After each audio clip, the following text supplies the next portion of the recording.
here for the second part of episode 7 of the Meebits podcast with one of my absolute favorite people in the Web3 space. Justin Aversano needs no introduction, but obviously somebody that's had so much success, not just through his trajectory with what he's done, but also somebody who's trailblazed so much, supported other artists, and has been a big supporter of the Meebits and Meepco. Justin, what an honor to have you here today. Thank you for asking me to be here today. I'm happy to support everything you do. I believe in you as well. So I'm here to talk Meebits. I'm here to talk art. No, let's talk punks first because I Okay. will never forget my whole life seeing how you built out your collector community in the punks Discord right before the Twin Flames mint. You really, I think you're the first artist that I ever saw really just work your way through and connect with people directly, not to show them something, but to share the story of Twin Flames, how meaningful it was to you, and why it was important that you found the right people to support that project. I know, and a lot of other artists that I've been really just lucky to help advise through the years. The first thing I ever told them was like, go look at what Justin did, not from a perspective of selling, but a perspective of community building, especially for a medium. And we just had Barry on. That is kind of like interesting when it comes to Web3, which is photography, right? Something that's very, very misunderstood. But let's go back to those days in 21. You're coming to the Punks Discord, trying to get Twin Flames notice. Walk me really quickly through that.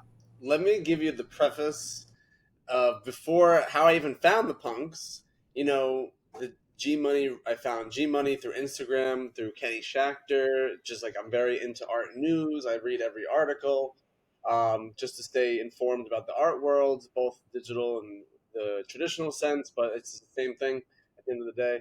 So I just saw G Money. I saw this punk. I was interested. I saw, obviously, he was buying his ape for like $1 million or whatever it was. And I was like, wow, someone will buy that pixel thing for $1 million. Why not ask if they want to collect real photography? And that was like my genuine general uh, perspective. And he had like 2 followers on Instagram. I thought it was a spam account. I thought it was a scam account. I was like, you know what? Fuck it. Like maybe he just made this. I don't know. I hit him up. We had a phone call the next day.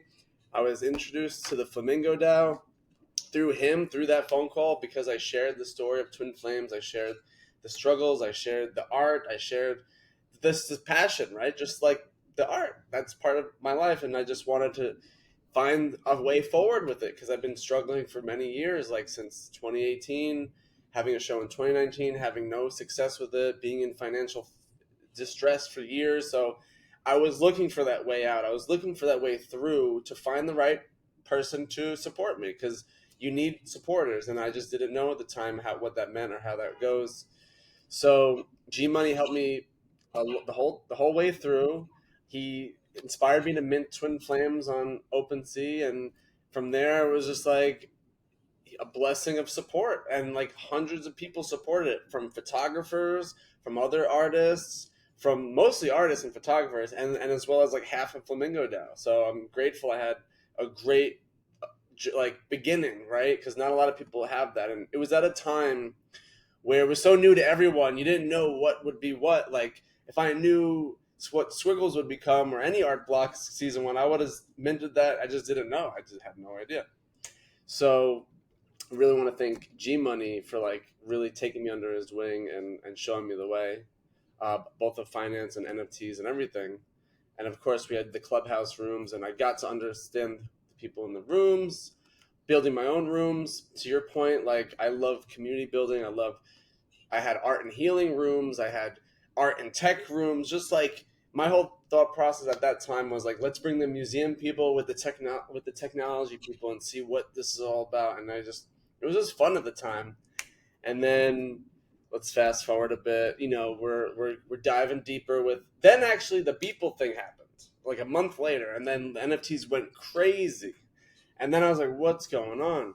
So at the same time, I was running my nonprofit, Save Art Space, and I wanted to work with the community. I wanted to do public art with the NFT space because it was so ripe and ready for this, not only the support but like the abundance and like the excitement around art. And my whole thing was, let's bring these little PFPs into the public space.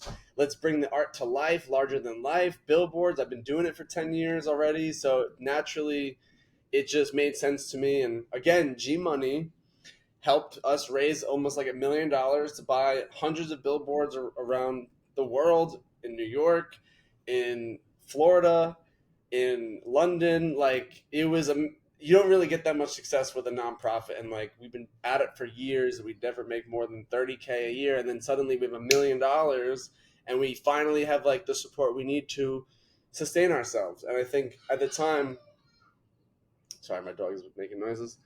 At the time, I was like, this is a great way to raise money for a nonprofit, because like here's the support now. And I thought crypto and nonprofit, and I had all these ideas about how this could be a self-sustainable cycle, right? And then Twin Flames took off. It was around May when I bought my first punk, and I've been in the Discord the whole time, just like connecting with people, because I understood that the punks were like the elite art collectors. The punks were the OGs. They were the builders. They were like, they've been there. So I wanted to soak up as much wisdom and connect with the people who were actively collecting. So I was just in the right place at the right time, with the right people, with the right story, with the right work, ready, prepared for many years, just like ready to go. And we can talk a little bit about moments in the unknown, how I'm trying to not recreate what has happened in the past, but learn from being ready, where opportunity meets that luck, meets that preparation. Is like, you have to have the work organized and complete to deliver it. So there's so much more. I don't know if you want to stop me here, but I can keep going. No, I love this because you just reminded me of one of my favorite moments in the Punks Discord back in 21. Um, the Punks Discord, for those that of you that don't know, was open to anybody, and if you had a green name, that means you had a punk, and obviously people knew that. But it was open, so before things got really really crazy, anybody could come in and just connect with the community. That's why I came in. I also, because I saw G Money's a punk purchase, and it drew my attention. And every new punk purchase was celebrated, right? There was a one of us meme, and people were very excited when you change your name. People usually became a community member, and then you bought your punk, and then you saw the green letters, and obviously the punk bot will flash it, and people will be excited. But I will never forget how celebrated your punk collection was. Like when you bought the punk and it pinged the Discord, it was like a party in there, and Well, we first was off, just so happy for you. the bot, because the Kenny, who had many punks, he loved what I did with the billboards. He really gave me a great price, 17 ETH for the big beer, when they were going for like 30 or more. So he really hooked me up because he believed in the work. And I bid the 17 ETH. It wasn't a private bid. The bot outbid me. I was like, what the fuck? I just lost my punk. And I was doing live buy on like a Twitter space or something, and then everyone was like so upset that the punk got sniped. And then the guy, I think it ended up being OTC or somebody like that, reached out and was like, "Hey man, I'm not an asshole, but I'll let you buy your punk back." And he gave me the punk. Thank you so much for letting me have my punk, because that's me, and that's like a trophy of the service, serving the community, and still being a part of it today. No, it was honestly like a master class, and it was awesome. I'm quite grateful that I got to have a front row seat at that. Well, you were a first-hand supporter. Just you want to see the good people win in a space that's full of all kinds of people, sometimes not with the best intentions. Um, definitely want to support the good people. I want to see the good people win, and obviously you and I have a long story that we could spend 2 hours talking about, how it's been an amazing positive friendship, which I'm really grateful for. But today we're going to talk about Moments of the Unknown, which is Cool. your new project that's going on right now. One of the things I think about, your qualities, I think, is consistency. You as a person, as an artist, just very consistent. And so this project you shot, well, I'll let you get with the details, but from a distance, you shot it over a year. You made art every single day, and now you're releasing it every single day for the next 11 months or something that's got left. So tell us about Moments of the Unknown, what it is, and kind of like how it came about. So, I've been doing daily projects since 2012 to 2013, 2014. And I finally had this plan for many years to do the Super 8 daily series. So I started with Polaroids and then I went to painting. I love the idea of a daily series, but I limit myself to a year so it doesn't consume my life and I can work on other projects. So for that year, I'm very dedicated, very obsessed. I don't eat, I don't sleep, I don't drink until I get the work complete. And it is a borderline obsession, but also determination because to me, like the art is the food, the fuel for me. Um, Especially for moments of the unknown. As I was traveling almost every 2 days to a different country or state or place, like what was fueling me was like this excitement, this passion, this like drive to create and to connect with people and to heal from like so much burnout that was happening from the 22 to 23 like conundrum, the with the rise and fall of FTX and like everything were suffering. It was like my first bull market, and I learned market dynamics from there. So and being a CEO of a company and like a lot of it just weighing and failing and like what, reset to make the art because that's who I am and that's what I'm here on this earth to do, is to create art, right? So I took up this new project, and I started actually on January 1st, 2023. And at that time, I had way too much on my plate. I didn't finish what I was trying to take off my plate, so it was kind of overwhelming. I went 3 weeks in before everything crumbled. My camera literally like disintegrated. The film wasn't being developed. It wasn't time, even though I was eager to create. I had to take care of responsibilities first, and this was the first time this type of you know thing happened in my life as I'm working on a project. So I really had to take care of winding things down and letting things go, and from relationships to businesses, both Save Art Space and Quantum, and like my home had termites, so I had to deal with all of this shit piling up before you make art, because it's more stress on the plate, especially if you're doing it every day. So I'd finally taken care of all the things, and it was by April 8th, 2023. I was in my studio closing it down because Gabba Gallery was moving to a new location downtown, so I had to wrap up all my stuff. This was after doing all the silk screens. And my best friend Ethan, who's my now co host on my Twitter space, joined us at the studio. We're smoking some joints. And I was telling him the same exact story, how sad I wanted to like make this project because like I need to make my art. I'm the happiest when I'm making my art. So he was like, dude, you have the film, you have the camera, because I bought two new cameras after the other ones disintegrated, and I still had hundreds of packs of film sitting there waiting. And I was like, you know what? I'm gonna do it right now. And in that moment, like fire came through me, like a Super Saiyan type of energy, like fucking came through me. And I was like, let's go make the first portrait, and it's gonna be you. So he went outside. He grabbed the Knight of Cups, which was he was supposed to be that character, but because of the pandemic, I had to change plans and had to have Hank Willis Thomas become that character for the Knight of Cups. But he held the painting in front of the mural of my studio, and that was smoking a fat joint, getting the show rolling, and just being true to the moment, true to the person, true to the art. And I think that's the beauty of this project. It's like it's not trying to be anything else but what it really is in that moment. And if you look at all my photos, that sincerity and that presence comes through. It's just like it's the humble truth, and I think that's what I like. I'm communicating through this project. 10-second Super 8 portrait, so it's somewhere between photography and cinema. The threshold of what makes movement, what makes stillness. Sometimes it's both. So it's a kind of a poetic project for photography and video combined. There was more parts to your question, but can you remind me? That was just the beginning sense of it. Yeah, no. So maybe a little bit more like the logistics. So you shot X amount every day, different places. Okay.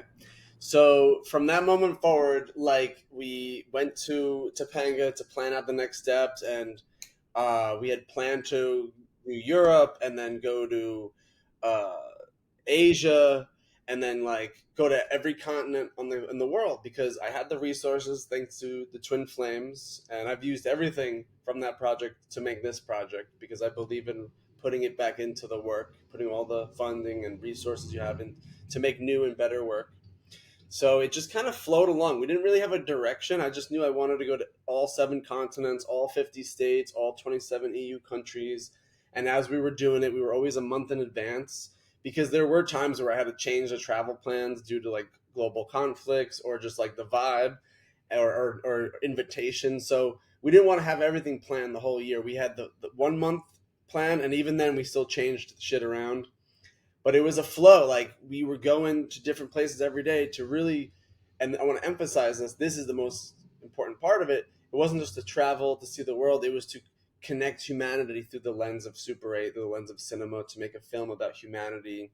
And I'm inspired by the NASA Gold album, which was released in '77.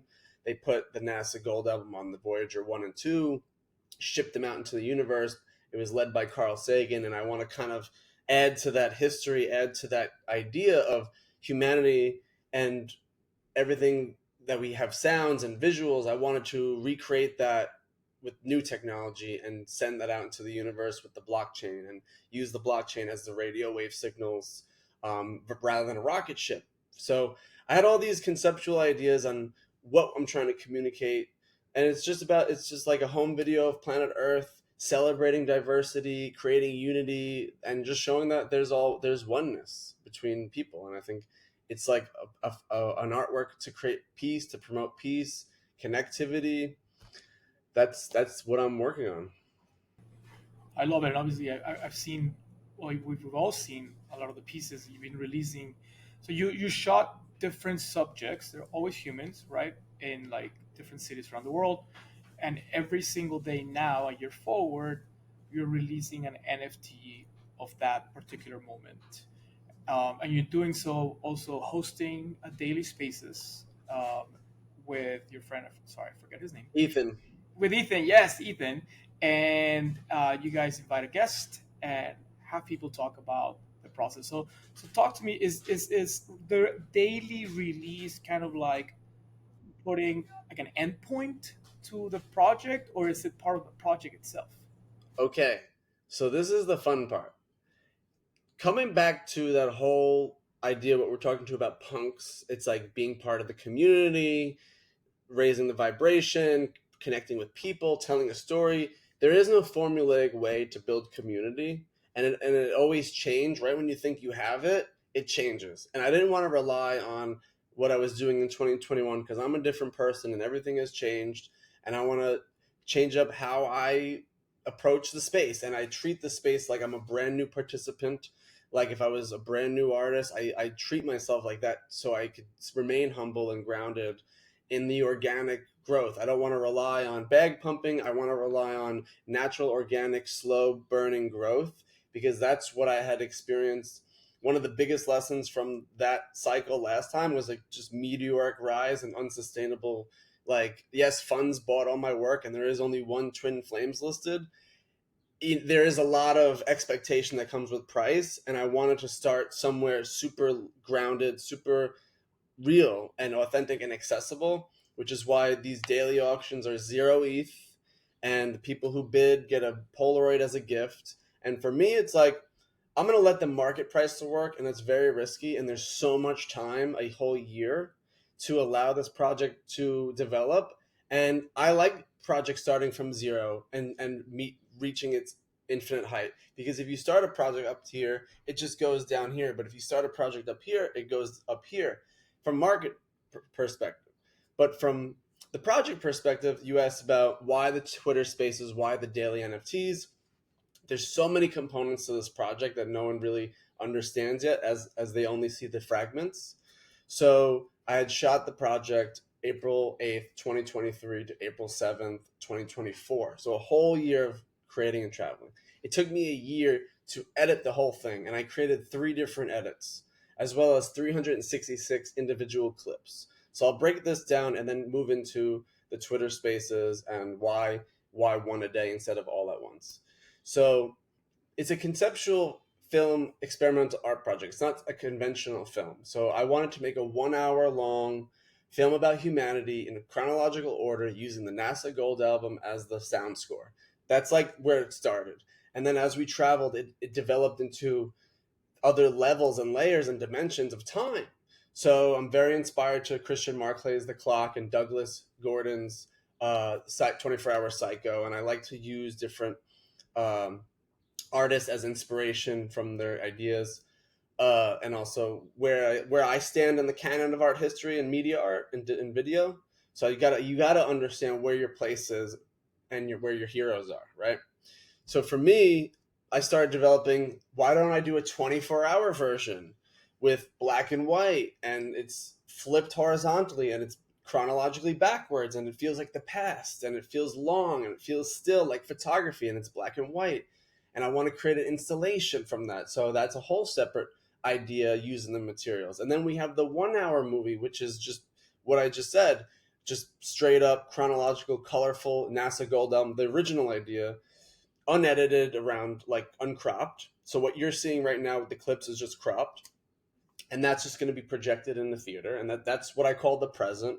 And then there's a whole 1 minute installation using the Polaroids I shot along the project, as well as Atlas, my AI series that I created while I was on the trip, of a portrait of each country using AI.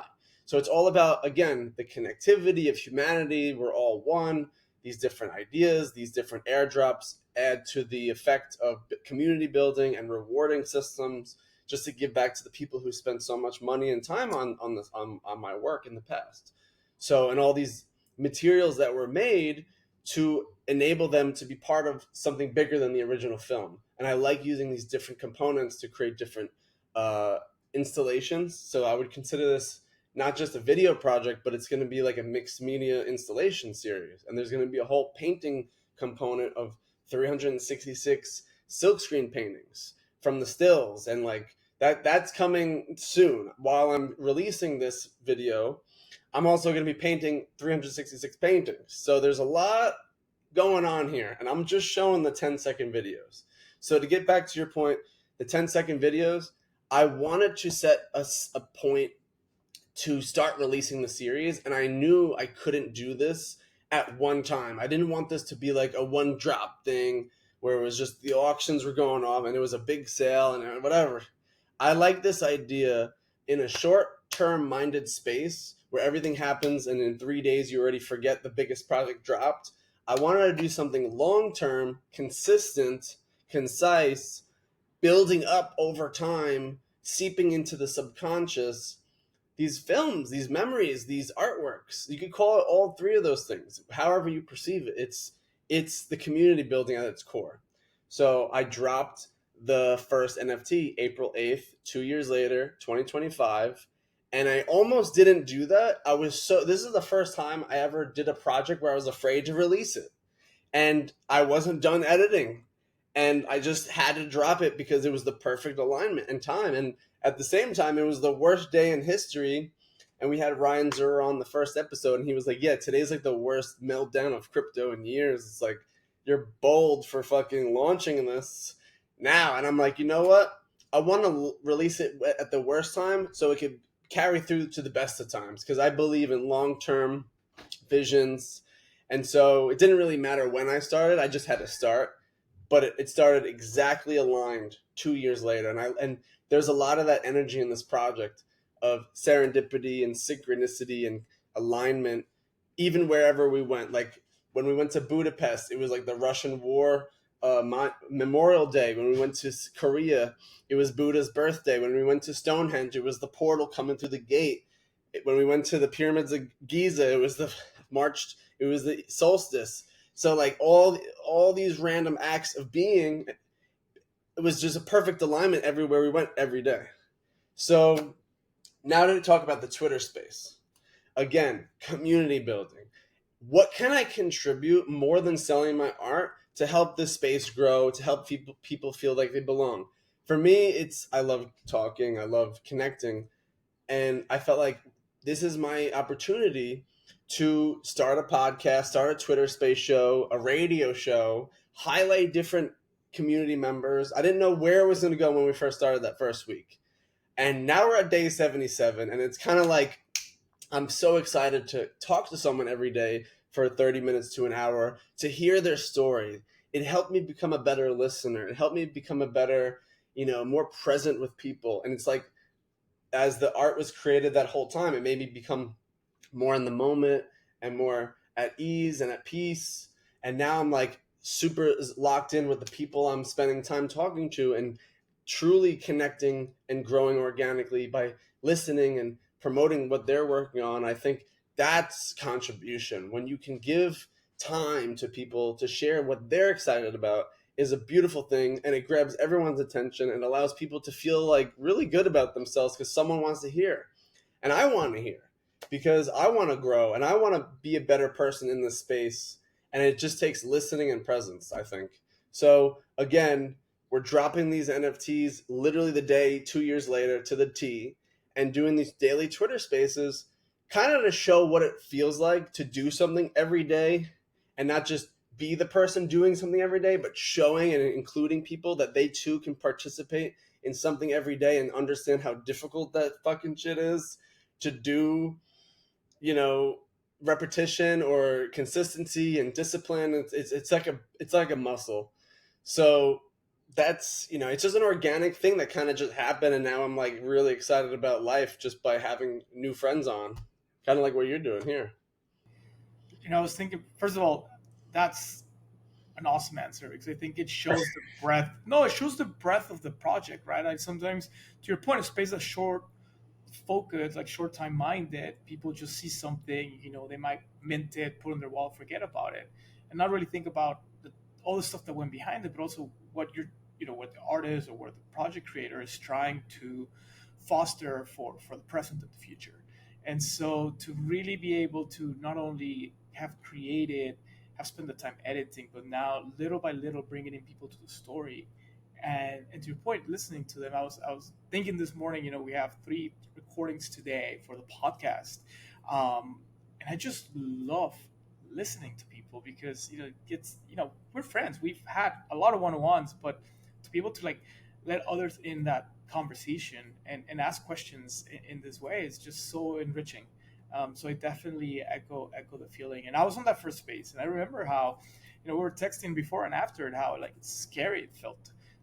Even as a supporter, to be like, man, like this. It was. I forget what happened that day in the crypto market. I know it was a bad day, but it was just the vibes were pretty bad in the market, and you had the courage to go out there and just start building again. Can I Because tell you why? Let me just yeah, say it has nothing to do with needing to sell this project or needing collectors or buyers. It's more to do with needing to let the art live and be out of my system on. I was obsessed with editing. I went through the editing like 10 times, contrast, color, like the sequences. Like I was becoming too obsessed and absorbed.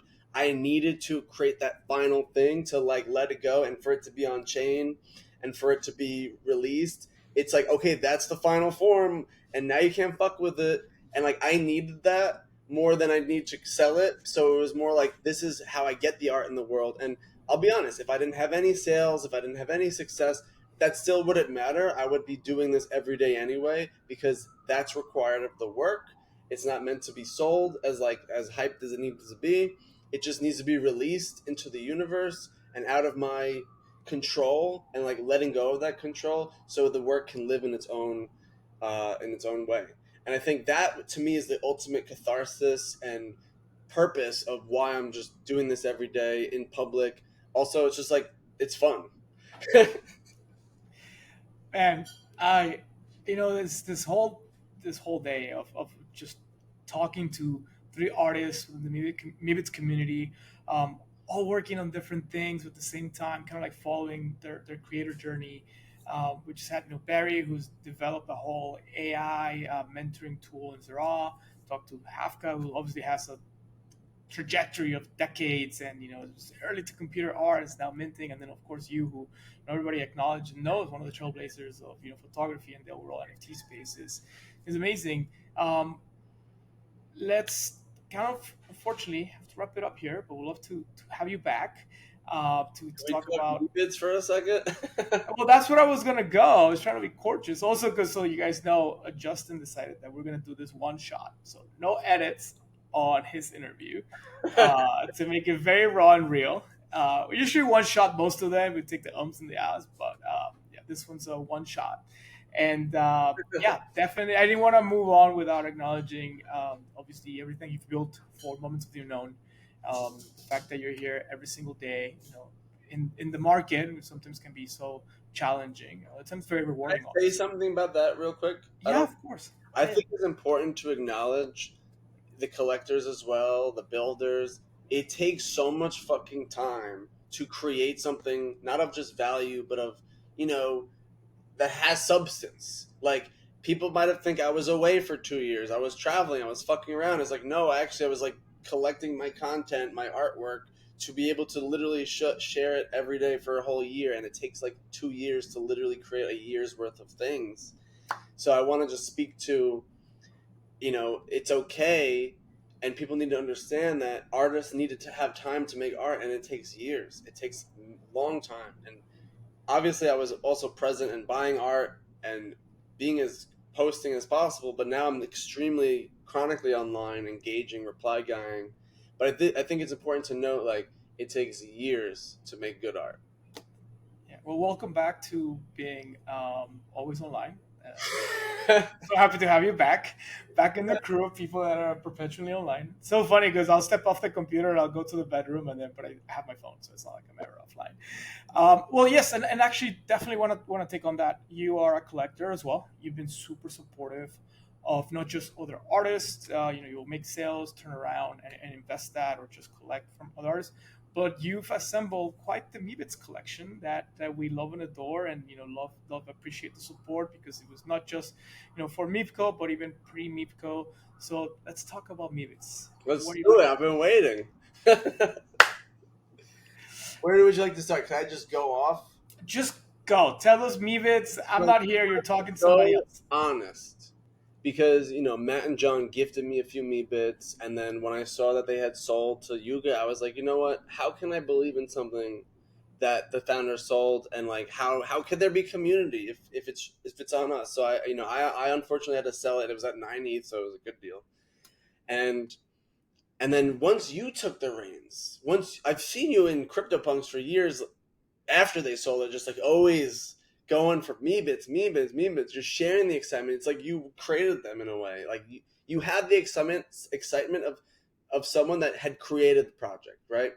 And not only seeing you become the leader of the project, but you somehow manifested that passion into leadership, which I think is extremely courageous and beautiful. And like when I saw that, I instantly had to ape in to Meebits just because of you and that excitement, and like it has a whole new life force, and you have the support by One Confirmation, which are always known to support so many real projects, punks, Meebits, everybody who's a real artist. So I saw that and instantly was like, you know what, Meebits are back. I already know it. And then I had to buy a pig. I had to buy a hoodie because if I know how these things work, it's like hoodies are going to be, an important figure because of Punk's hoodie, and I want to have a hoodie. And then the pigs are going to kind of be like the zombies. I had an elephant, but I sold it. So those are like the apes, maybe. But now I've assembled like a group of, and I never sold my original me bit that literally looks like me with the tie dye shirt. Like that, I would have kept forever because I love that one. But I assembled like the hoodie, the girlfriend of the hoodie guy that looks like my girlfriend, the pig. I'm gonna get some more. I kind of want to make a chess set of these things. I want to have so many I could build a chess set as a thing. But again, Sergito, it was you that inspired me. It was your passion. It was your excitement and your involvement. Not just the Meebits brand, not just Larva Labs created. That helps. But what's really important here is that we trust you, and we believe in you, and you exude this excitement that's contagious. And like you can't ignore those type of founders. You can't ignore the people who fucking are yelling for years and then have the power. I think you have my full support. Whatever you do, I want to go to all your events. I want to buy all the things just because I believe in you. That's really appreciate that, man. It means a lot. It means a lot, especially coming from somebody of your stature and what you've been able to achieve in space, and having gone through the trials and tribulations yourself of market cycles and projects and so on. So it means a lot. I know for the Meepco team as a whole as well. I remember the first time. you bought the pig almost right after we announced, and they were like so excited to see your name come through the sales bot. So definitely appreciate it. And yeah, man, we just want to kind of just mimic what you did with community building. Kind of bring good people in, um, tell them about the vision, definitely building for the long term, and definitely borrowing a lot of ideas, and just happy to have people like you in the youth community because it inspires others as well. And so we're just grateful for the support. Dude, anything you need, you've supported me so much in my journey and my all my projects. It's the least I could do. But again, it's your leadership that really inspires me to support it. Like Thanks, man. you single handedly brought Meebits back from the dead. I will just say that out loud. Well, with the help of the Meepco team, and then obviously our friends and investors and partners at One Confirmation, and the Yuga Labs team, who I think acknowledged the fact that the brand will be Takes a better under village. dedicated ownership. Yeah. Oh, you got me excited, man. Let's do this again soon. Yeah, I think it's one of those things where people come on podcasts and it once and done. I want to make it more of like a ongoing conversation with people that we admire or Meebits. We're building cool things. This episode is intended to be a showcase of Meebits community members that are out there building, and so we're quite grateful to have you here on with us today, and can't wait to see all the daily drops and the movie and everything else that Can I ask you a you question? yes, of course. I personally think everyone in the NFT space should own a Meebit because they're so affordable. Why should everyone join the Meebit community? And this is a tough question. I'm turning the tables, but I want to hear it from you. Why should we own a Meebit? At least one single one.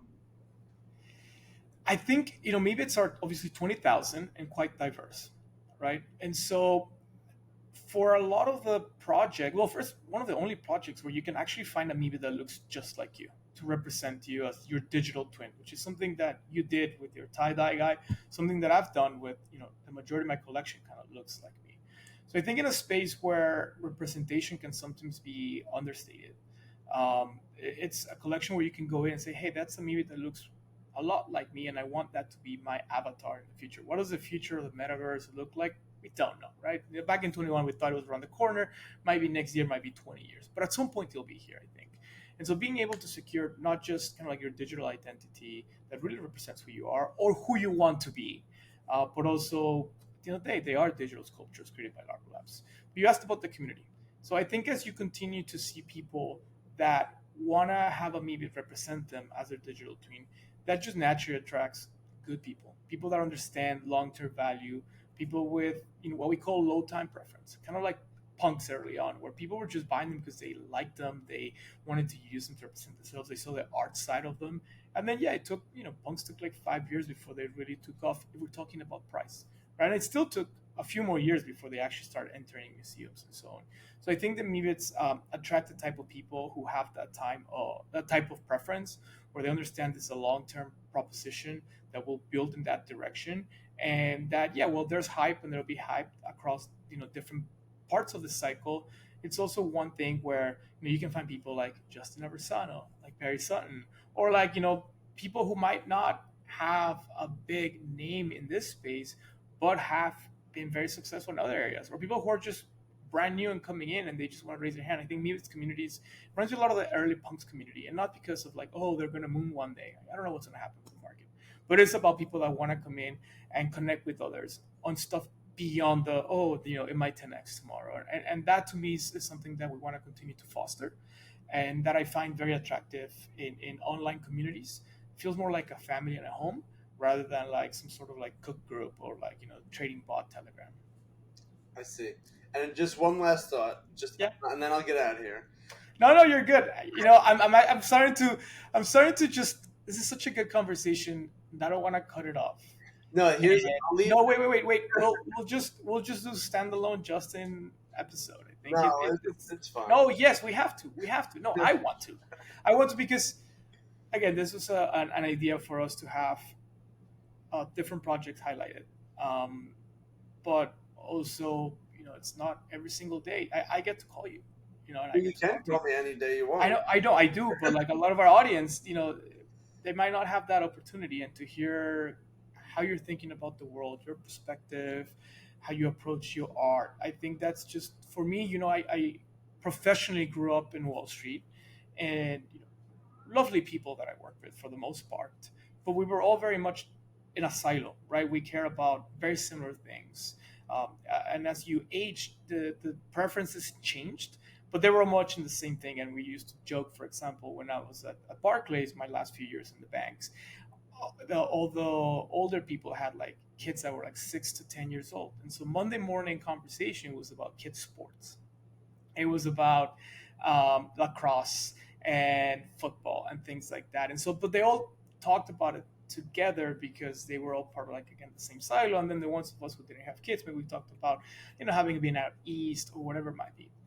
Come to Web3 and you find people that are, spent 10 years, 20 years an artist, 50 years in the case of Hafka, right? Or like Barry, who's not only been an artist but also a professor, who's now like coding his whole, like, AI vibe coded program that will be able to help a bunch of different artists. And then you have collectors who, might be from a very different political part of the spectrum, or anything like that. And to have that amalgamation of backgrounds and ideas and interests, it's honestly, I mean, things are weird right now politically, but it's what made America great originally. It was that you had, a bunch of different people from different backgrounds, different religions, different, economic, you know where they were in the economy, whatever that might be, and they came together for something greater than the sum of that. And I think Web3, its premise to me, it's that, and it only comes from being able to have these types of conversations with folks that, like you and I, we would have never crossed paths in our lives, ever. And I'll never forget the first time we met in person. We were sitting at that collector dinner back in NFT NYC, 4 years ago now, and we immediately had topics of conversation that brought us together, and our friendship developed after that. But Web3, NFTs, crypto gave us that kind of like that opening topic.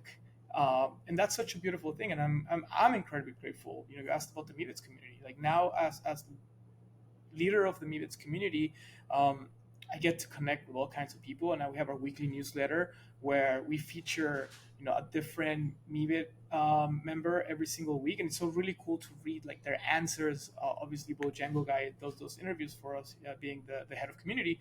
But read the answers, and we have all kinds of backgrounds and people, and we have parents, and we have younger people, and we have people that are like abroad. And so to me, that's Web3. To me, that's the power and the value of Web3, is really being able to just amalgamate backgrounds and experiences. To your point, right? Like you said, we need the collectors as well. And so, yeah, we need everybody, and we need to work It's hard together. to make new friends in real life, but for some reason, it's so easy to connect with everyone in Web3, and like it led us to be friends. And at the end of the day, it's all because of art. It's art really connects everybody. Doesn't matter your age, your background, your ethnicity, anything. It's like the art is like the bridge. And I think whether you're in finance, you're an artist, you're a collector, it doesn't matter. It's like we love these beautiful things. We love these stories, and it helps us relate to one another. That's like that breaks the ice. Is like art is the first thing we can connect with, and then it breaks off from there. And I really just want to say, I know you gotta go. No, we don't have to go. We don't have to go. Okay, well, I just want to say, I was walking in Greenpoint the other day, and I saw a cause, right, like big ass sculpture, like right in the right next to the ferry, like right in front of the new building, and I'm like, Meebits. I want to see public art Meebit sculptures. Like the kids would love it. I would love it. It's art. It's original work. It's not derivatives of Disney. It's like real fucking originality and larger than, again, from Save Art Space Punks billboards. I think there's a place for large scale Meebit sculptures in sculpture gardens or public art spaces like Madison Square Garden, and just being surrounded by these giants Meebits. There's something there, and I would really love to even help develop public art. Maybe live right now or being recorded. Like I want to contribute my public art skills to help bring that idea to life, to help bring the Meebits into the real world as fine art sculptures, as you say. If they're fine art sculptures, let's make them. Let's do it in the public space. Let's show how fun these things are, and like not just the Web3 crowd can understand that Meebits exists, but everyone who is attracted to these characters, which I think will be. That to me is the most inspiring because we're starting niche, but I think in the right perspective, it could reach everybody. I love that, and yes, we would love to have you guide us and help us. With something that we've thought about. Matt and John actually, the first time I sat that with them to kind of just share our plans for the Meebits. Obviously, physical sculptures is something that they would love to see come to life, especially at that scale. And obviously, from our perspective, Meebits are art, and so yeah, I mean, love look to at the love to. Keith Haring sculpture at Astra Square. I'm thinking in terms of Keith Haring, Cause, Larva Labs, Sergito. I don't know. That's what I want to. That's what I want out of like the fine art side. It's like let's make it fine art. Let's make it public art, accessible to everyone, not just the crypto bros and the crypto gals, but like let's the kids, Roblox, Legos, all that shit. I think art is where it could seep into all those areas. Yeah, no, agreed. It's part of the vision. Obviously, welcome your help and anybody who's listening. For us, Meebits are art, and I think it's the aesthetic is so appealing to the younger generations specifically, right? I was talking to Ral, in one of our previous podcasts. To him, the pixelated stuff like punks and some of like the glitch stuff from Xcopy and some other artists reminds them of early digital media that he came across. He's not much of a gamer either, but obviously you get exposed to that. And then I think for Gen Alpha and Gen Z, obviously to your point, like Minecraft and so on. Um, I think that's where like maybe its direction is going to be, especially if we think about them longer term being digital twins. So there's a lot there. And I want to wear the clothes on my Meebits wearing, and I know you're doing this at the merch drop what was it tomorrow or the next day? Imagine having a whole clothing line of all the clothes that these Well, Meebits. that's my whole point. People were like, "Oh, you're buying just the Meebits IP," and I'm like, "You guys have no idea." Like, Matt and John created a high-end brand in snouts, and that's just the one brand. And just so you know, so the snouts brand, which is like kind of like looks like the Meebit logo, but it's a pig snout, has a little bit longer rectangles in the middle. That's their like Louis Vuitton version of the Meebits universe, and so they created that. So we have all of that to And bring the with all Larva those Lab trades. shoes. But then Hello. there's also the rest of the trades, and there's all the shoes. And so yeah, NFT merch. Nothing against people just printing their PFP on a blank T-shirt, but here you have items of clothing that were designed by Lever Labs. Like, there's no other place in the world where you can get that. And here we have that, so where it's definitely also part of the plan. Like but again, long term, right? We could go out and commission I'm every gonna stop piece of here because I'm clothing. keep No, pulling you up from. no, I love it. I love it. And what we're gonna take our time, make sure that it's developed because people appreciate it too, right? Like that people want to be excited for the right reasons, which is not, oh, I can buy a T-shirt that I can flip. No, it's I can buy a T-shirt that was designed by the pair of artists whose work sits at the Pompidou, at the Whitney, at the LACMA, the ICA, Well, this and is why a that's loaded question. It's like how instead of thinking how can I buy to flip, it's like how can I buy to pass down to my generations to share this memorabilia, like a band T-shirt from the '70s. I'm wearing it now. It's like we need to think long term, and the abundance is here, and it's just like we got to focus on the right communities. wow. I came in expecting just to talk about the moments of the unknown, but you've given me so much. I really appreciate the conversation and the thoughts, and obviously your kind words about Meepco and what we're doing for the Meebits. Um, anything that you would like to leave us with before we close the episode? Peace. I had not seen that one. When did you get that one? I've had this my like since I was like 17. I have never seen it. That's I pretty shake cool. my hands with peace. You know? I love that. I love that. Justin, again, we came in thinking it's we're gonna do a shorter episode for now, and then but you gotta flow with the energy of the universe, and I think we were. What is that noise? Oh my god, my Like, my dogs are, and I ask for them not to be here. Give me the monkey. They. One of those It's a like monkey. It's a monkey. that's not a Meebit. And so, we're talking. Okay, first is this we were talking about Puerto Rico, which is where G Money spends a lot of time off, and it's a monkey, which is at the end of Bringing the it day. back full circle. My dogs just Erica just came back from Puerto Rico, and she always brings them dog toys, and they just happen to make a lot of noise. So we almost made it to the whole episode without it cutting across. But yeah, shout out to Puerto Rico and the island, and Shout out to G yeah, man, Money. Shout out to G Money. Marco. Shout out to the One Confirmation team, Sergito, and everyone who's watching my Moments of the Unknown. Thank you.